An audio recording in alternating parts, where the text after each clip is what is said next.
Hey, good afternoon or good morning or good evening, everyone.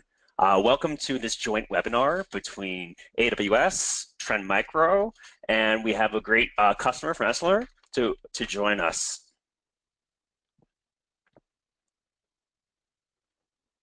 So my name's Pat McDowell, and I'm a Partner Solutions Architect here at Amazon Web Services, and I will be your host for today. My job is to focus on our security partner segment. So I help partners such as Trend Micro design and architect their products to run on AWS. And joining me from Trend Micro today is Zach Millam, Cloud Solutions Architect.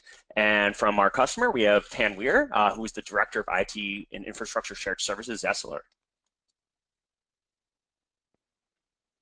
So, as everyone probably knows, you can barely go a week these days without hearing some sort of major security incident. As this slide illustrates, you can see why security is becoming more and more important. The cost of a data breach keeps increasing, and not only will it cost your business significant financial hardship, as you can see, it's almost a $6.5 million average. $6.5 million average rate of the cost of a breach. But as you can also see, 70% of customers would try to avoid businesses who experience a security breach. And that can be hugely impactful to your business. So we're seeing a significant trend that customers are choosing AWS for security. And by running your workloads in AWS, you inherit security controls that you would never able to have on premises or in other environments. You can gain insight across your entire environment via just a single API call. And as this trend keeps increasing, people are choosing the cloud for security. This is really illustrated by Rob Alexander, who is the CIO of Capital One, a major AWS customer. And he stated publicly that he believes AWS, quote unquote, enables us, Capital One, to operate more securely in the public cloud than we can in our own data centers.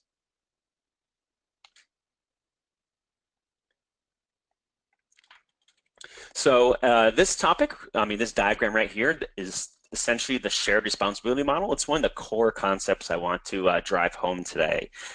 In order to secure customer workloads, we at AWS have a shared responsibility model with our customer.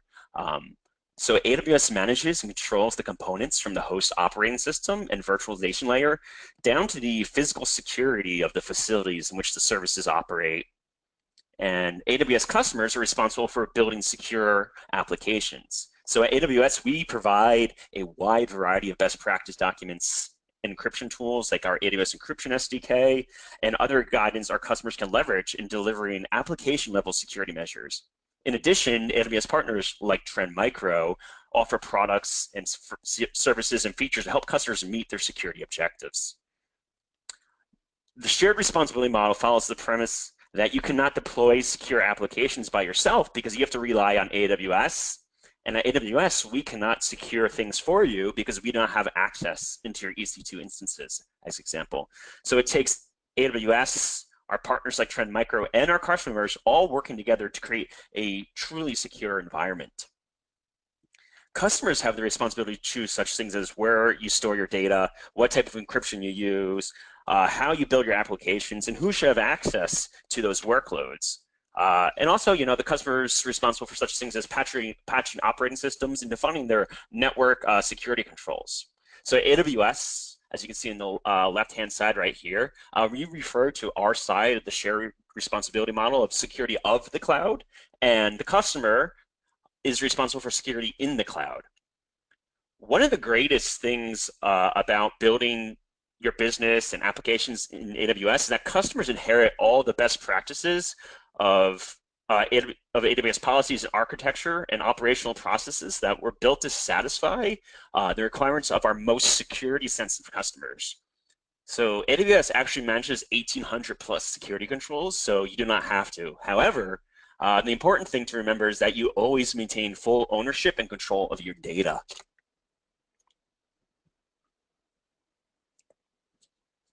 So at AWS, we have a world-class security team of and security experts, very renowned names in the industry, monitoring our systems 24/7 to protect customer content.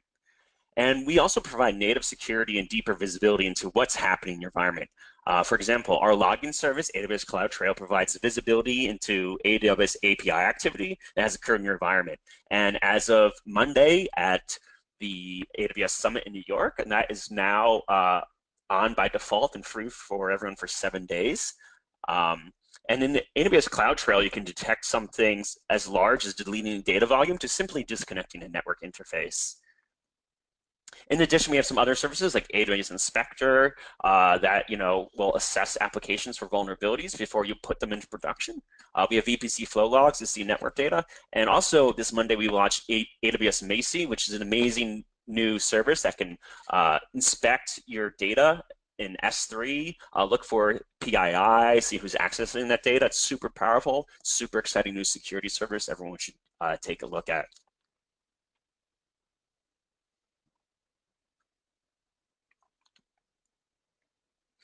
So availability and reliability is one of the main reasons our business at AWS has grown as fast as it has. So at AWS, we build data centers in multiple geographic regions, as well as across multiple availability zones within each region to offer maximum resiliency against system outages. So an availability zone is basically a cluster of data centers, and a region is a cluster of availability zones. The AWS global infrastructure is now up to 43 availability zones across 16 geographics worldwide, and 11 more availability zones and 4 more regions are announced coming up in the next year. We recently released, well, actually this fall, we released AWS Shield. It's our managed DDoS service. And one of the great things about AWS Shield, everyone has it by default. There's nothing you have to turn on.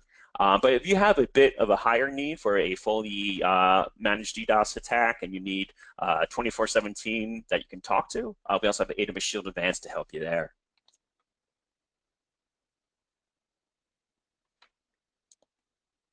So as people move to AWS, they still have a lot of tools or resources they need on premises. And we have a lot of services that integrate and make integrating your on-premises environment easier. For example, we have AWS Direct Connect, which is a low latency dedicated connection. You can use that to connect your AWS VPC to your on-premises environment. We also have like our AWS Key Management Service and Cloud HSM, which launched a new version on Monday as well to help manage the full life cycle and access of your cryptographic keys. And you can actually import your key from your on-premises HSM directly into the AWS KMS service.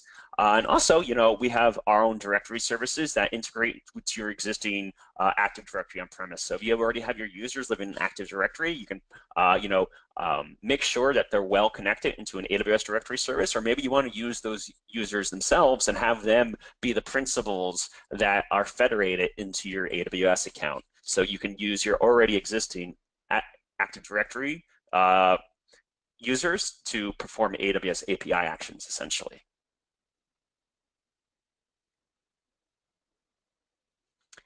So as you can see here, AWS has achieved a number of internationally recognized certifications and accreditations, which demonstrates our compliance with third-party assurance frameworks such as ISO 27001, PCI, SOC 123, HIPAA, FedRAMP, and we're always listening to customers or looking into other certifications for the future. Our accreditation reports and certification documents are available in the AWS Artifact service, which is around the console. But really the important thing to understand is that just because you're running your PCI application in AWS as an example, that does not make you PCI compliant. PCI compliance is a joint effort of the shared responsibility model. So again, AWS, partner products, and the customer. And we have such a wide variety of these certification assurance programs because we have AWS customers in every possible industry vertical, and some that are even more traditionally slower to adopt services such as oil and gas, financial services, and healthcare. So Zach, with that, I'm going to pass this off to Zach from Trend Micro, so he can give everyone a deep dive of the Trend Micro Deep Security product and how that helps you with your side of the shared responsibility model.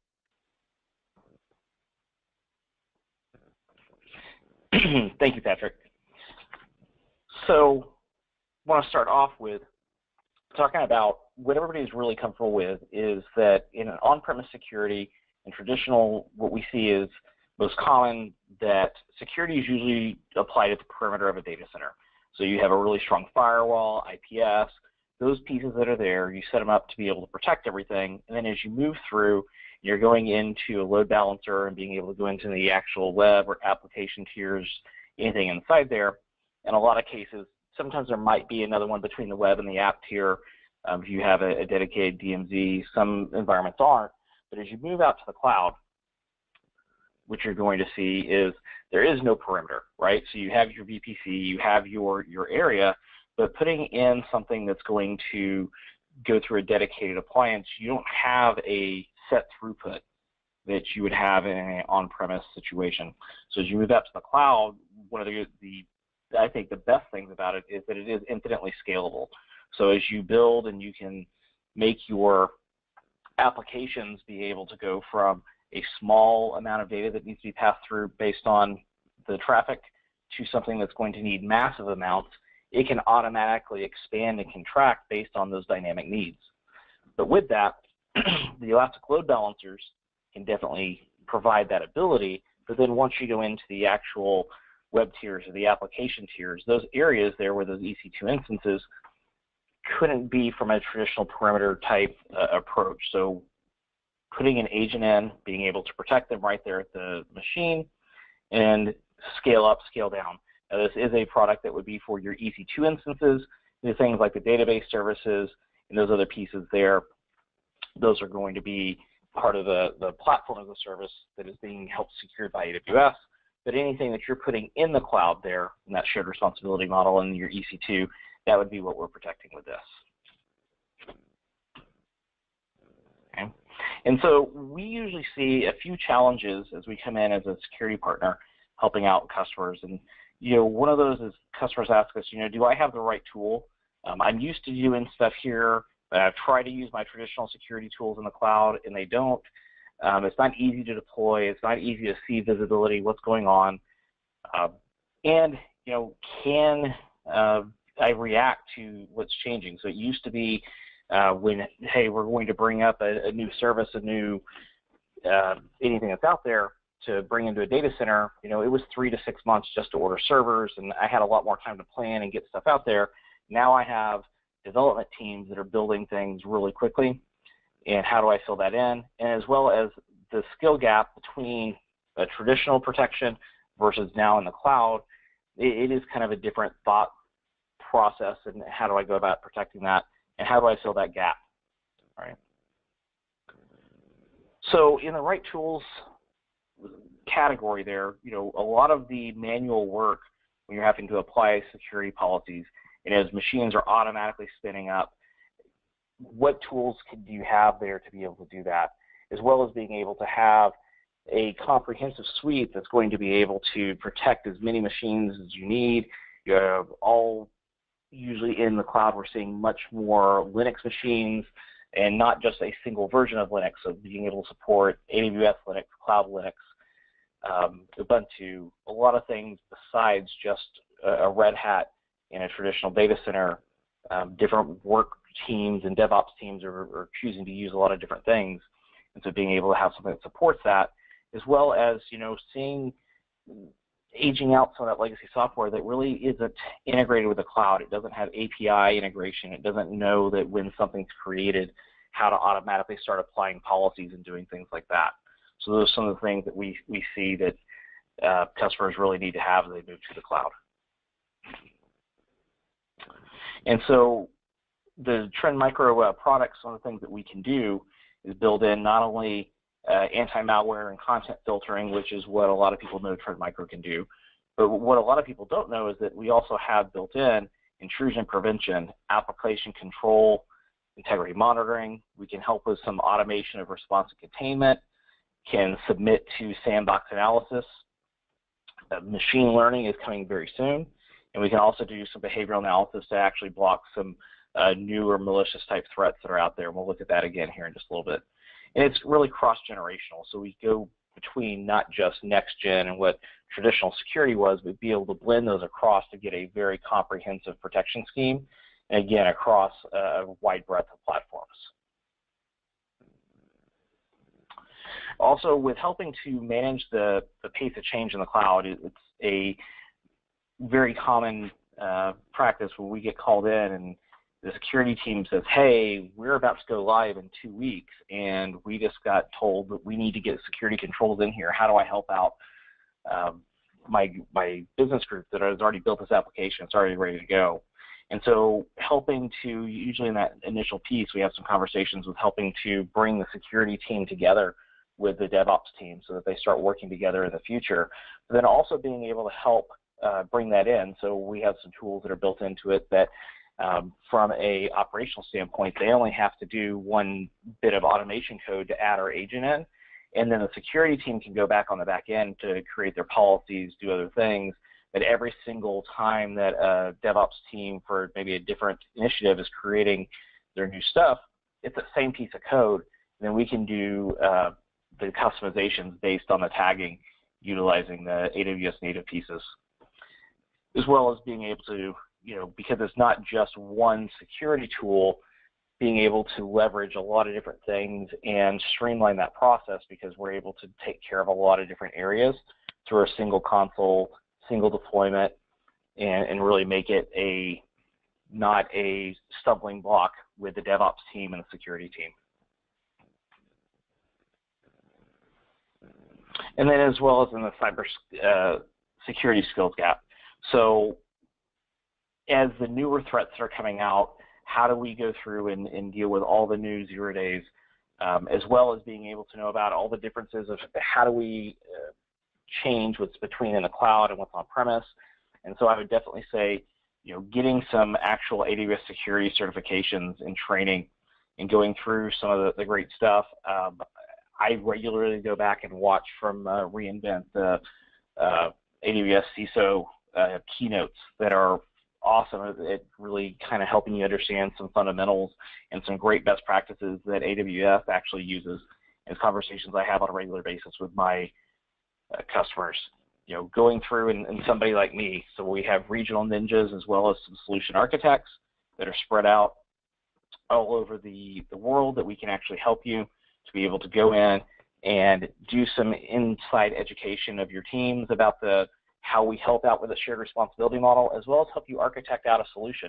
So maybe you're starting that process. We'd be happy to come in, discuss what you've done, if you're in planning, if you're in execution, or even sometimes we walk into a situation where a business unit has actually already put something in the cloud with no security on it. How do we help you guys come in beside you and fit that in? As well as we also have training where we can make sure that your team, once you choose a solution, is up to speed and ready to go to be able to scale out new pieces. So the product that we have for AWS is called Deep Security, and we've touched on some of these areas here. It is actually highly designed for cloud and hybrid environments. So if you're saying, I'm going to have a cloud deployment, but I also have to still back on premise, can help you accelerate your compliance needs, and we'll talk about that here in a second, as well as because we're running just a small set of rules, it's very fast to run on a server.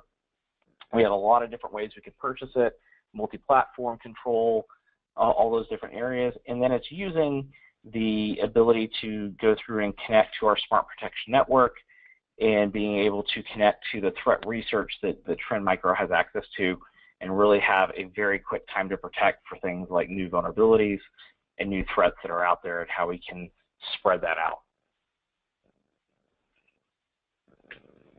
We'll look at the deep security here a little bit more, and these are some of the most common use cases that we see.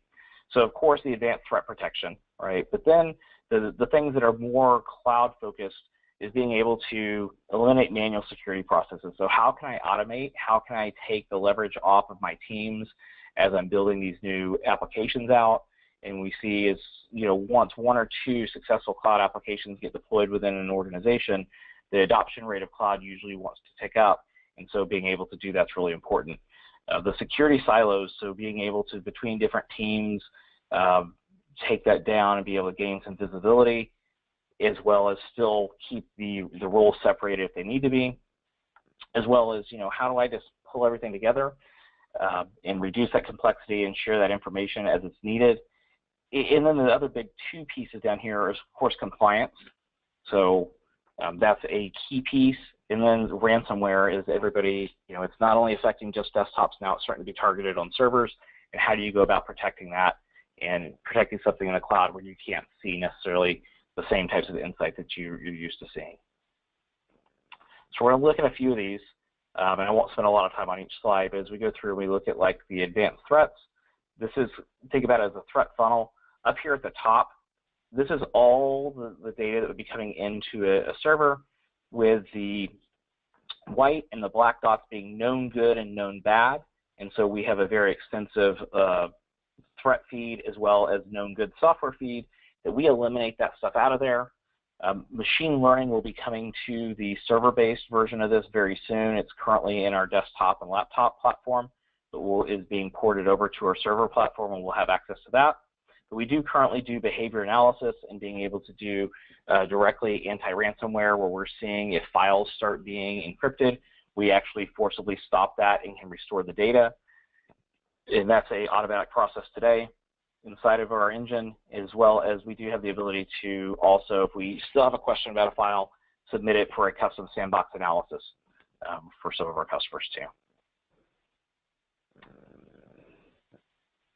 And then in the eliminate security processes, this is really, how do you automate ends? Because you need to be able to see across everything. So when you look across, maybe it is a hybrid environment. Some's in your data center, you might have multi-cloud, but it's in Amazon, but you have things in multiple regions, and you want to be able to manage it by region, but you also want to be able to see it all by whatever type of actual applications that you have. Of course, you want that same protection to scale up and scale down. As you're deploying, you don't want to be having to have licenses out there for your maximum number of servers that might only run for a week, a year, and have to pay for that in a traditional model. So how do you make that go through there, as well as being able to automate and harden as new 0 days are announced, new breaches come out, new exploits, and being able to automatically apply that, and being able to make sure that you are not impacting your user experience. So whatever that is, whether it's an internal business process or it's external users using whatever application you're putting out there in the cloud, you want to make sure that that user experience still stays very, very good. And then there's also some ways we can actually even bake it into your security workloads and your AMIs so that it's automatically going to be there as soon as they spin up. So in the security silos, we just have a really good customization of the visibility, the ability to see, not just what's here, but if you look over, we have AWS and we have vCenter here, and we have all the different machines, but then up at the top we have a smart folders area where you can say, okay, here's my application servers, here's database servers, here's web servers, and then being able to go into those, and it doesn't matter where those machines are deployed at, you'll be able to see that. And so, maybe you have one team that's doing something in one area or another, or two different regions, but the actual application stacks are being deployed in parallel. So being able to have those smart folders helps you see that. And now, as well as it moves into our ability to come in here and use a lot of different automation tools, because we see most of our customers have already embraced one of these, so whether it's Chef or Puppet or Ansible, being able to go through there using the OpsWorks service through AWS to actually enable that as well. We help actually build these tools out. We have a GitHub repository, and they have the ability to go ahead and use those. You just have to put in your specific account information basically into those templates, and then your DevOps teams can then take that, import it into their build process, and it automates the deployment of our tools and activation with that. As well as, so we have the ability to share out directly to some different SIEM tools. This also will go out with AWS. We have an SNS connector, so we can go through there, and whether or not you want to use something like a CloudWatch to do alerts, or sometimes you can use SNS and tie that also in with things like Lambda to do some automated response if you see certain threats, we have a lot of different ways we can do some information sharing of the threats and what's there. Now, in the prevent ransomware, we really do a couple different things. So we use the ability to look at command and control to known command and control servers, and we automatically stop that. We also look down and have the ability to lock down servers themselves with application control.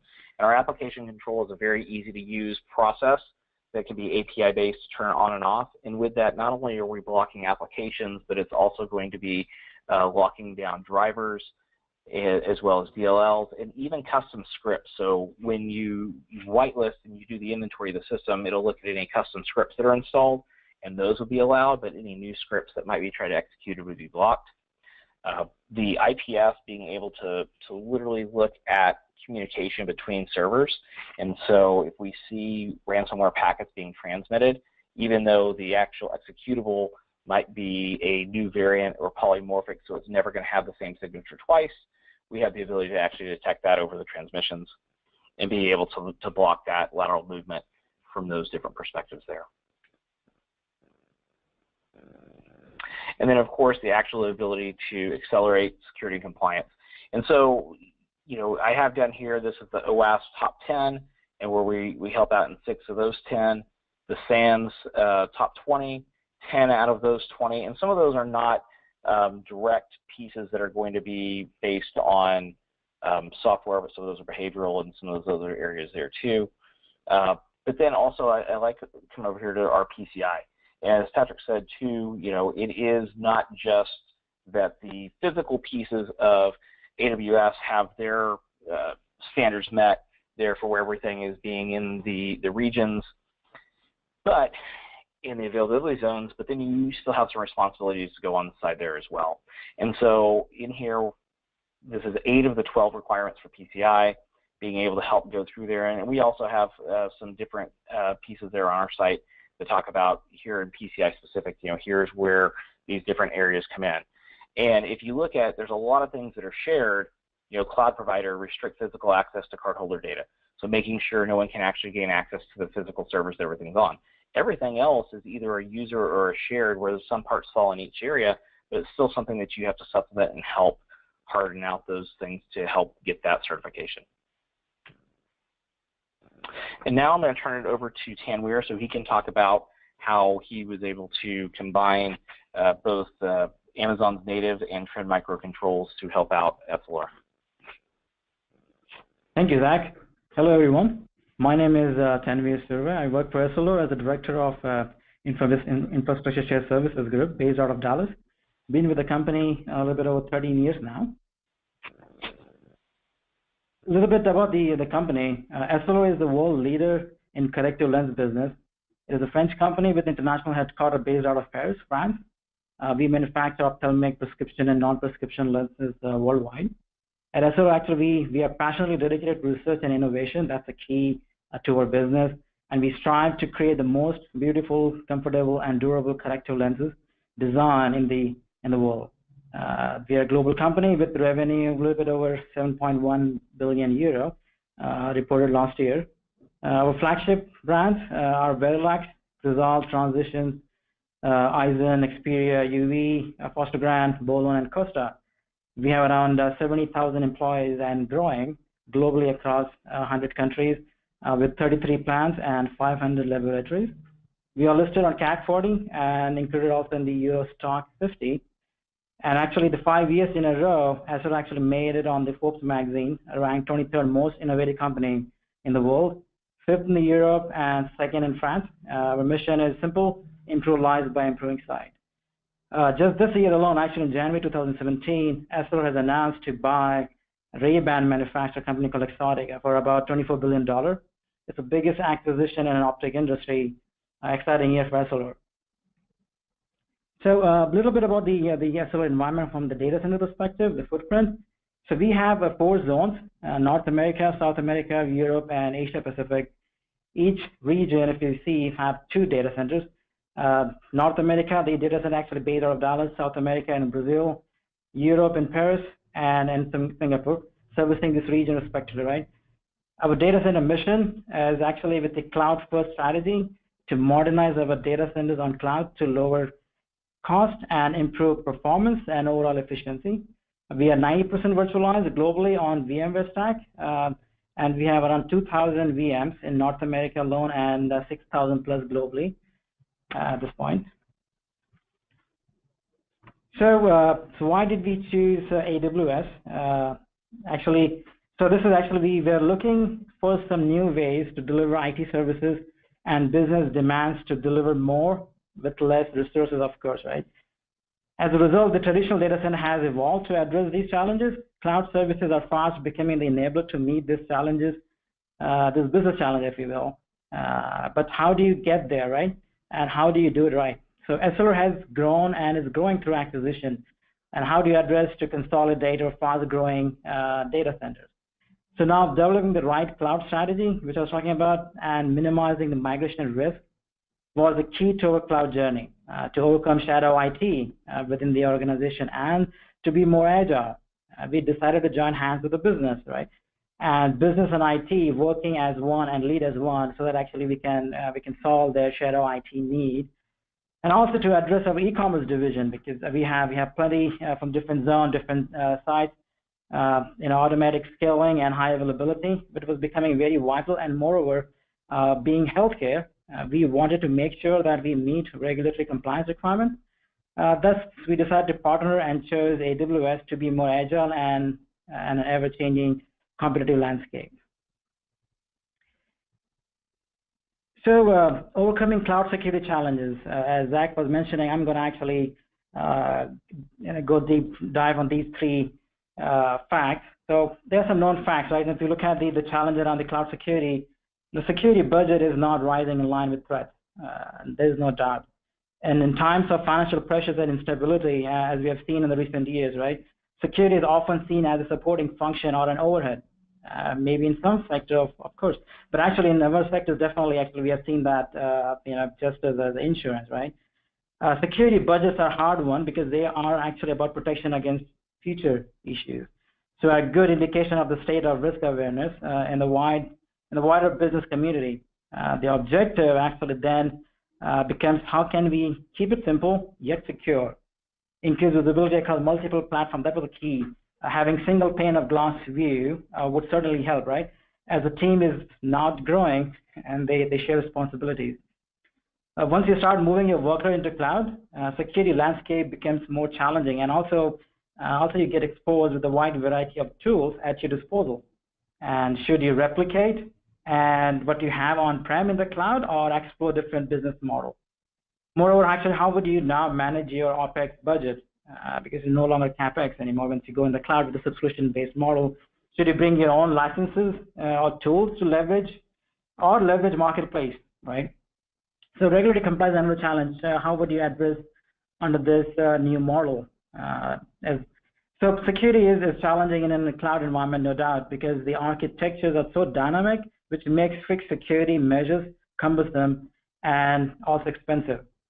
At the same time, hackers are actually more sophisticated, getting more sophisticated, increasingly engaged in the persistent attacks to compromise the network and cloud that can extend over the course of many months. Despite these concerns, however, security and compliance can be strengthened in the cloud deployment with the right tool, right?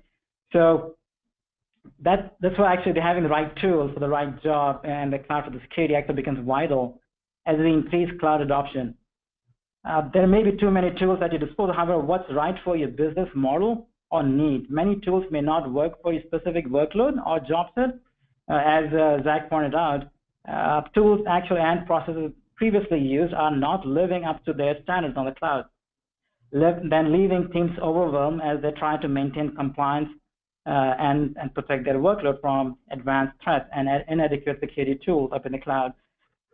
So Trend Micro Deep Security actually has a perfect integration. They partner with AWS, seamless deployment and ease of use. Another factor actually we were looking at was the automation, right? So we created the template so that actually any VM instance in the cloud is deployed as Trend Micro Deep Security put into place. The another challenge is the managing the pace of change in the cloud. As I said earlier, security is challenging in the cloud environment no matter what, because the cloud architecture is so dynamic, which makes fixed security measures cumbersome and expensive. The continuing evolution of cloud computing brings overwhelming security challenges. Many data centers actually has evolved, if not already, over the years with a little architecture discipline or company-wide governance. Our numbers have actually grown through mergers and acquisitions, with the different companies involved bringing their own separate equipment, architectures, and processes, and actually on top of the nightmare. The massive scalability, flexibility, and agility required to support this new workload actually now driving and much needed industrialization for IT. So talking about the DevOps, right, which Zach pointed out, so building DevOps culture in any organization actually is challenging enough, right? But making the transition into its next, more secure evolution, DevSecOps, can be even more challenging. So DevSecOps represents the next evolutionary step of secure software development. But even the best governance framework and leading-edge security tools can't get the job done if the culture doesn't support it. I mean, that's a known fact. And so this is interesting. So lack of skills and resources are the top barriers to effective security threat detection and management. Critical lack of skills could be the biggest security challenge. So we must secure our team, and also we must make sure our team is actually well positioned when it comes to security staff. So thus the security education and the awareness actually within any organization, if you will, is very important and key. Also, we need to build, optimize, and present a risk-based security budget so that actually the CFO, the board of directors, understand we must be agile and ever-changing competitive security landscape.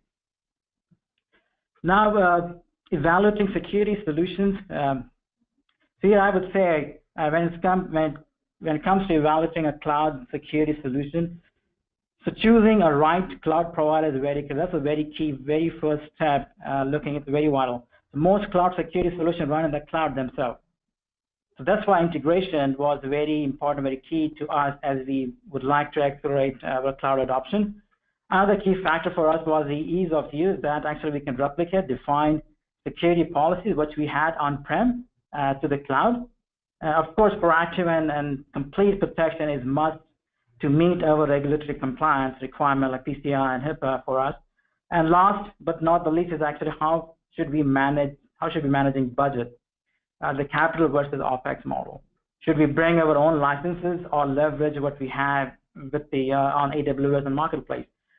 So that actually we can keep the billing simple and consolidated. And actually finally, that's actually we chose Trend Micro Security within AWS Marketplace. Once consolidated, yet itemized billing, I would say, actually to process.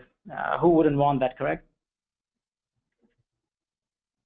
So results, actually, so after having the AWS and then the deep security in the cloud with Trend Micro. So here actually, when we look back on our AWS implementation with deep security and comparing our financials, actually, we believe and we have not only reduced potential risk while gaining significant performance, but also actually our investment cost was rightly justified. There's no doubt. The key here is the centralized dashboard. So when we start socializing our cloud strategy with our internal stakeholder here, the company across the group, we were actually able to identify many unsecured VPC setup using corporate P-card. Since actually, it was that easy to spin up AWS instance, correct? Which it was not the case sometimes. We can never actually put stop to shadow IT, but decided to partner with our business users to get ahead and give them a more secure instance on AWS to reduce risk and administrative overhead in managing these multiple instances. So actually now we have, globally, we have 5 VPCs on AWS, and I would say they're secured using deep security. So this is just some lessons learned, if you will. So what worked, didn't work, with our cloud migration. So firstly, it took us a few years to move from traditional security, like host-based, to virtualization of a security, like Trend Micro Deep Security at the hypervisor level. So we use Trend Micro here on-prem on the VM side. So initially we were at some traditional security, and we moved from host-based to completely hypervisor, right? And agentless. So, well, actually, we had access to back in the on-prem, we had access to the hypervisor on-prem, and now going backwards a bit, to install agent again and again on each and every cloud instance from marketplace, since we don't have visibility at the hypervisor level. So actually, I would recommend to be prepared. And some of the questions actually we should be asking to your security vendor. So before you decide on a security vendor selection in the cloud, please make sure do ask your about the API integration. That's key, and how the console or the dashboard, if you will look or solve your purpose. This was the key for us, to keep it simple yet secure and highly visible, right? Now the roadblocks definitely is what you look for is all the loss of visibility at the hypervisor level, which can be solved by moving to host-based security. But again, actually, what you really want to manage hypervisor in the cloud. Again, actually, if you look at it, it's now a commodity, right? Because we have so many different vendors, solution providers, they have their own hypervisors. So should we be managing that at that level, or should we just focusing on your data application and security within those environments, right? So, and of course, actually, so when you move to the cloud, you still have security responsibilities as a customer. So this one actually, as Patrick was mentioning in his class, I'm not going to take too much time here. But again, actually, I just want to mention that no use of shared security responsibility. Although cloud computing services can be idle for corporation in cutting capital hardware, data center management, and I would say also threat management costs, the technology can also present several security issues if IT professionals don't have an accurate understanding of how the cloud computing infrastructure actually works. So if you look at this, the basic shared security model, disposal model, we should be following the best practices to keep your data, systems, and applications that are actually running in the cloud secure, rather than focusing or looking at somewhere else. So know your boundaries, see what AWS is actually their roles and responsibilities in protecting of the cloud, and actually once you're in the cloud, then actually that's where the your role comes to play. So keep it simpler and smarter, right? So next steps for us. As we are growing, we're expanding AWS footprint with all the new acquisition onboarding. So Essilor, we are actually very big in acquisition. If you like the business model, most likely we will buy it. The challenge is actually from the IT side has always been the back-end integration, if you will. So with AWS now, it becomes a very easy onboarding process, and also actually we can justify the actual cost. So how much it will take to actually the post-acquisition, which was always the pain point for us from the IT side to step, and come back after the fact. And also the deep security solution, we're trying to make that to grow on the AWS marketplace globally. As I was mentioning, we have 5 VPCs now, and so the initiative started from the US side, and actually we're taking the next step. We're trying to make sure any VPC gets set up from the group perspective, it's actually secure with the deep security in it. I would say that was my last slide. I'll hand it over to Patrick. Great, thanks so much, Tanweer. Hey everyone, we're going to have some Q&A now. A lot of you have been asking questions throughout the webinar, so feel free to ask more questions. In the bottom right-hand corner, you can see the questions tab. A couple common questions that came up include, will this presentation be available after the webinar? Yes, it will be. There's also handouts available on if you're using the right sidebar as well. Everyone will be emailed with the appropriate links after this.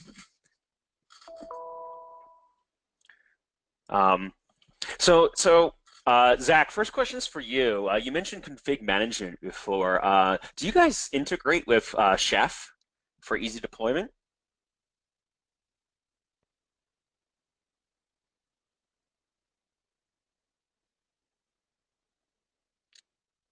Zach may be on mute. So Tanweer, I'll move to you in the meantime. Right. How easy was it for you to procure deep security through the marketplace? So it was actually like I was shopping on Amazon Prime. So it was that simple. Actually initially, we had some concerns. And since actually we had Trend Micro Deep Security already on-prem implemented, and so we bought the professional licenses here on the data center. So the team was like, should we just expand that footprint, buy more licenses, and then keep the tab, and then bring on the and implement on the AWS instance. And then actually we were just talking to, and then I talked to my rep here on the Trend Micro side, and then I was just looking at exploring on the marketplace, and actually it was like so simple as drop down, put your enterprise account information, and then just pay as you go. As I was just shopping, on Amazon. So it's just very simple. I mean, it's a piece of cake, I would say. Great. So we'll follow up. There's a question about how Trend Micro does, the agent does network security, or does it look does the IPS actually look at network data? Zach, are you back yet? Yeah, I am. Sorry. Okay, great. Yeah. So yeah, the agent itself is installed where it's going to be able to inspect network traffic on each of the machines, on each instance. So as network traffic is passing through, we are doing deep packet inspection. So we were actually able to not only look at the port and protocol, but actually then looking within that protocol for known malicious sequences. So we are going to be blocking known CVEs. We can also look for things like cross-site scripting and SQL injection, as well as that would be how we would also detect things like ransomware communication for actual ransomware packets itself. And so we're not going to store like a full PCAP of everything that's coming through, but you do get a little bit of a buffer if we were to detect a malicious threat coming through. And inside the logging information, there's a little bit of the pre and the post, as well as the actual piece of the malicious data packet that flagged whatever that vulnerability was that we saw there in the IPS rule. But that is what's there. But everything is done on the instance itself. It's not shipped off anywhere for that to happen. Great. And the question before, what are your integrations with config management? You mentioned that briefly. Do you support Chef? And how about SIMs? Can you send your Trend Micro deep security data to, say, Splunk? Yeah, absolutely. So, and that's there was a slide on that. We do, of course, support Chef. We also support Puppet.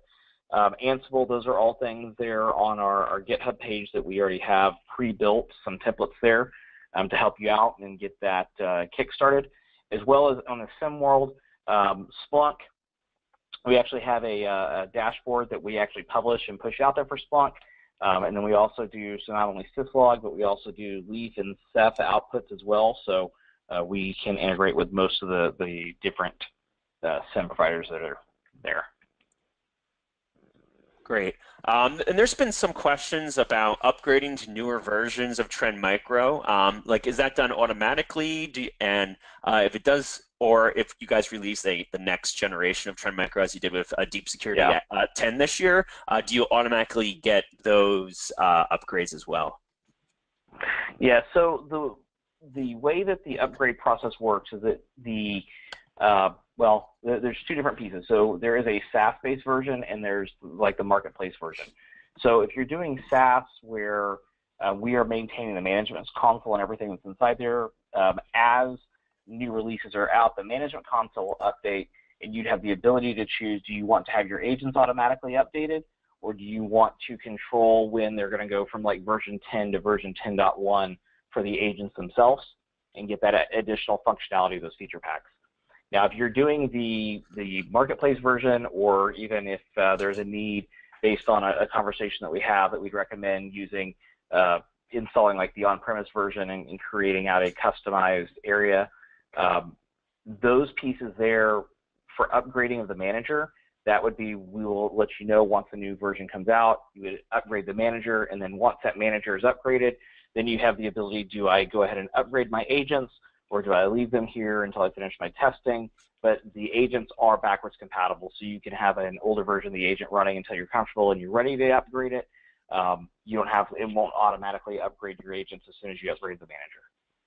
Great. So let's talk about the agents a little bit. There's a couple questions of, operating system support, and typically you guys could support, I know you can support many operating systems and many different environments. So it's not just AWS, it's on premises, it's almost wherever that newest version of Windows runs, essentially. Yeah, it's really wherever it's running. It is a true hybrid product, so it is designed around being able to run not only in the cloud, We are not a born-in cloud trend as almost a 30-year-old company, but at the same time, we have done a lot of work over the last 5 or 6 years to really make it a very cloud-integrated product, but we can still go back into your data center. So whether it's a physical machine or it's a virtual machine or your cloud instances that are there, those can all actually be run and managed from the same deep security management console. So it can help bring some visibility into those different areas. And I posted a link to our supported features by platform if you want to go take some details in there in the questions. But just to if anybody hasn't looked at that, it's to run down them really quick is Windows, Red Hat, CentOS, Oracle, SUSE, Oracle Linux, SUSE Linux, Ubuntu, Debian, Cloud Linux, Solaris, HP UX, AIX, Amazon Linux, Azure, Hyper-V, and then some agentless support for NSX as well. So those are all the different versions that we have out there. And that's still growing as well. So, and other questions about the agents, like how resource intensive or lack of resource intensive are they? Yeah, so the agents themselves, it's what we call a smart agent. So when it's first installed, it's essentially a communication broker between the manager and the instance that you're running it on. And then it's going to only install the components that you need within your security policy. So most of all the components are very, very thin and light, and the IPS by itself is very light. Now, as long as you are updating and patching, or if you're doing full CI/CD or blue-green, as long as that's being updated within like a 2 to 3 month time frame, which most customers are, you're not going to see any real performance or latency impacts within that, as long as you're not using like super small, like micro or very, very small size instances. Sometimes we need to talk about some performance tweaks and stuff that might need to happen, but most size instances that we see, we don't really see any kind of performance impact. There is a log inspection module. So if you're wanting to do things like look at log tampering, so if it's a malicious action going through and making changes within a log, or if it is even an insider threat going in and manipulating logs, and you're doing real-time scanning, that can have a little bit more of an impact on your performance. But by and large, the agent is very, very unobtrusive, and even the AV module is very resource-friendly in comparison to what you have probably seen before, especially on the Linux side. So it's very, very streamlined. Great, and so the next question I'll take, it's about how does Amazon Inspector differ from Trend Micro Deep Security? So it's really 2 different tasks that's being done. So Amazon Inspector just wants to make it really easy to do, make sure your operating systems and applications installed in your environment are up to date before you put them in production. So it's not an ongoing security workload protection. It's a point-in-time scan, just real fast. Check out my operating system, make sure it's patched. Check out my application to say Tomcat is patched. Put it into, and then you can use that. You do that before you deploy. Trend Micro is very much the 24/7 security defense solution with its IPS, file integrity monitoring. Amazon Inspector does not do that. The next question is, does Trend Micro, it gets broken out in the AWS monthly bill? Yes, it's if you're acquiring it via Marketplace, it does show up directly on your AWS bill as a different line item. Hey, Zach, what type of analytics are available to see, maybe you want to view statistical data about all your hosts in your environment that's running deep security? Do you have any significant analytics or dashboards that can enrich any data there? Yeah, absolutely. So, being able to go in and actually look at, what kind of threats are going through, what percentage of packets that are coming through that we might see anything malicious on, you'll be able to see any of that. The dashboards are actually really neat because it is a full roles-based access control product, and the actual authentication to that is now also integrated with SAML, so that different identity providers or identity services that you might be using, so whether it's Active Directory or however you want, you can use that to actually log in. but then it can also reflect your different roles that are there. So if somebody logs in, they can go and create their own customized dashboards, and the scope of it is going to apply directly to what they have visibility of as they log in. So the dashboards and everything are dynamic, very comprehensive in what's there, and it's analyzing that, and those correlations are being done on the server. So it's going to take the different log information that comes in from each of the agents. I don't think I mentioned as I went through earlier, in the cloud, we recommend to meet best practice guidelines from a security standpoint is it's by default going to be deployed in an agent-initiated communication where the agents call into the manager in a heartbeat interval, and if they need to, that's when they'll transmit logs and data and stuff over of any detections, as well as get any new policy changes, things like that would happen. Great. Another question about, so we talked about updating the agent itself, but how about the, the threats it's looking for? Let's say a new 0-day comes out. How fast can Trend Micro update, a fleet protected by it to protect against that threat? Yeah, so it's a great question.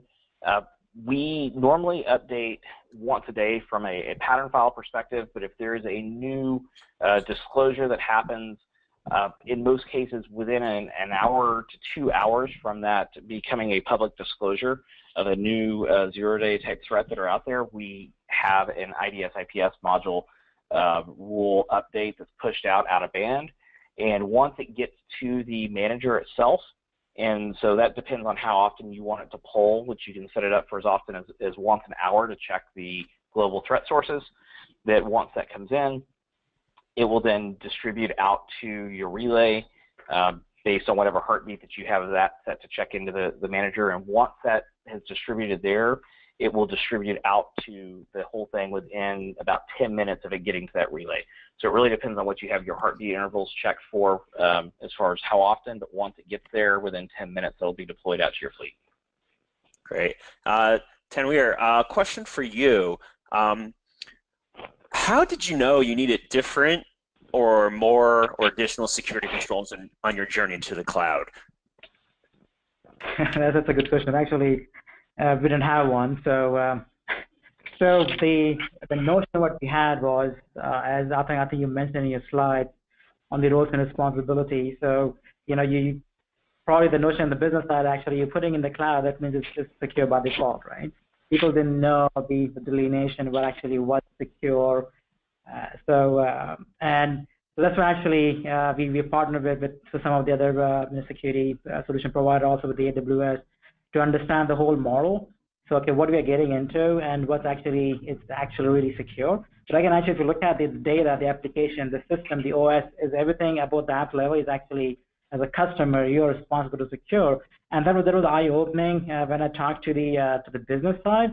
That okay, it's easy for you to spin up with your P card, but then those environments which you're actually running your e-commerce, actually it's not secure. So they were like, yeah, what do you mean? It's on AWS, so it should be secure, right? So that's just a bit of education, but and then we were evaluating the best solution, the best fit, and also to make sure that actually we can keep the billing, because sometimes it gets actually very complicated, and then we wanted to have a consolidated, but also we would like to see the itemized billing, yet actually one bill so we know what we have. So that was the journey, and actually we chose the security Trend Micro from the marketplace. It's easy, plug and play, and then actually we didn't have anything, and now we do. Yeah. Great, thanks so much. So we're at the top of the hour, everyone. So I think that's all the time we have questions. Like I said, there will be follow-up emails to everyone here, so maybe you get additional questions asked via that method. Want to thank Zach and Tanweer for joining me today, and thank you, everyone, for attending.